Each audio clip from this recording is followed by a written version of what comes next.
से सका उठी गाधी पाधी ये माँ पाखे आसिक पूजा करुँ आम शाशु बहु दी आमर स्वामी मानकर दीर्घायु हाँपाई करूँ से आज हेउछि पवित्र सावित्री अमावस्या और सावित्री व्रत। एही दिन रे स्वामी दीर्घायु कामना करी सधवा नारी माने सकाळु सकाळु मंदिर जाई भगवान पाखरे पूजा अर्चना करी पालन करथांती एही सावित्री व्रत। तेबे सावित्री उपलक्षे सकाळु सकाळु समस्त मंदिर रे सधवा नारी मानक भिड़ देखा मिलथिबा बेले ढेंकानाल जिला गणेश बजार स्थित लक्ष्मी मंदिर रे देखा मिली सधवा नारी मानकर प्रबल भिड़। नूतन वस्त्र सह नाना प्रकार फलमूल शंखा सिंदूर धरी मां निकट में अर्पण करने सह सधवा नारी माने करुछंती पूजा अर्चना। दिन तमाम उपवास रही स्वामी दीर्घायु जीवन पाई भगवान पाखरे सधवा नारी माने करुछंती दीर्घायु कामना। स्वप्नालिप्सा मिश्र व्रत पालन कर से सका उठी गाधी पाधी ये माँ पाखे आसिक पूजा करुँ आम शाशु बहु दी जाक आउ सावित्री व्रत आज समस्त ओडिया मानकर सबुठ बड़ पर्व महिला मानकर आउ कौन आम बहुत खुशी आमर स्वामी मानकर दीर्घायु हाँपाई करूँ से माँ को भी पूजा करूँ आमर स्वामी दीर्घायु हाँपाई पूजा करूँ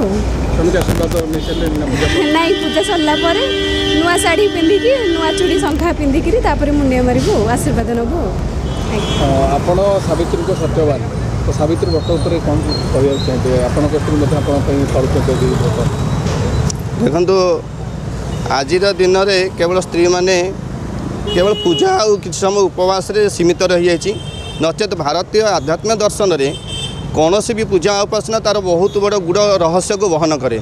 से मर्म सावित्री जिते विधवा है स्वामी की जीवनदान करने जम सहित कौन वार्तालाप करते से दिन महत्व हूँ बहुत से कथार रहस्य हूँ बहुत बहुत गुड़ रहस्य ताकू समस्ते जाना दरकार। प्रकृत में आज दिन महत्व हूँ कारण आज तो आम सधवा थी ओषा व्रत कर स्वामी दीर्घायु हे कि यहाँ प्रकृत देखा गले नुहे कौन न कौन जीवन दान प्राणीर निहत भाव में तार देह अवसान अच्छी तेणु सावित्री कौन कही जम को संतुष्ट करते सी हूँ उपनिषदीय तत्व।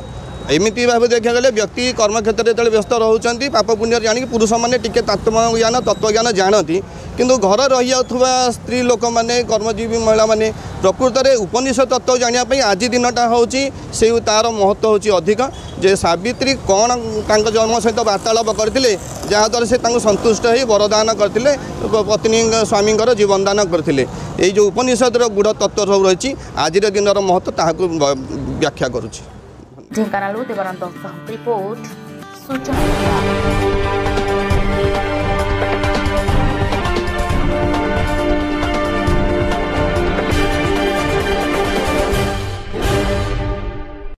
सूचना मीडिया खबर माध्यम।